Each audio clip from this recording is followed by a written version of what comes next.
आइ फेर हम सब दिन जकाँ एक मेहसबानी लऽ कऽ आबि गेलहुँ हँ।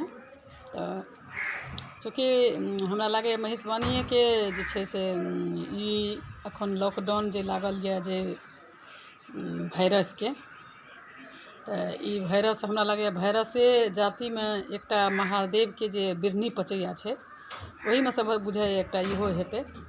तऽ ई मेहसबानी हम ओही दुआरे ओही विषय पर दऽ रहल छी, चूँकि एखन महादेवके आराधना बहुत जरूरी हमरा सबके, जे ई वायरसके समटता, हमरा सबके सुरक्षित करता आ दया करथिन। ताहि लेल हम हुनकर एहि विषयमे हम दऽ रहल छी। तऽ लिअ हम कंचन सबके नमस्कार करै छी। सुनू। भोला बाबा हरनी गोरा के ज्ञान, जोगिया जादू जनी छै। भोला बाबा हरनी गोरा के ज्ञान, जोगिया जादू जनी छै ना। जादू जनै छै ना ई जोगिया टोना जनै छै ना। जादू जनै छै ना ई जोगिया टोना जनै छै ना।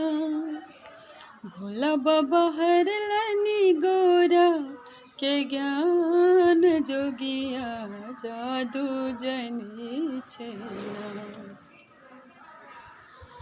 जखन महादेव चलल बियाहन, भूत प्रेत बरियाती।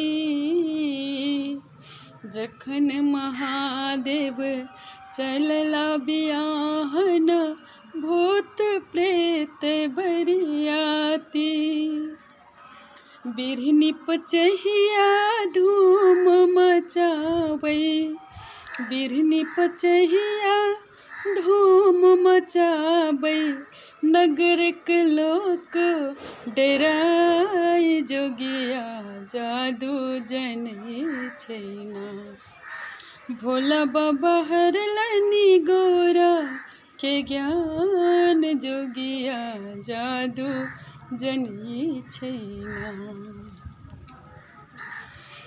जखन महादेव चलला कोबर घर, सैरो छेकल दुआरी।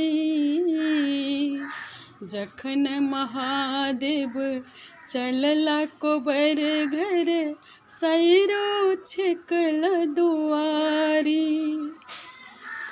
जटा फलकी गेलै नाग ससरी गेलै, जटा फलकी गेलै नाग ससरी गेलै। नगरक मैना गेली डेराय, जोगिया जादू जनै छै ना। भोला बाबा हरनी गोरा के ज्ञान, जोगिया जादू जनै छै ना। जादू जनै छै ना ई जोगिया टोना जनै छै ना। जादू जनै छै ना ई जोगिया टोना जनै छै ना। भोला बाबा हरनी गोरा के ज्ञान, जोगिया जादू जनै छै ना।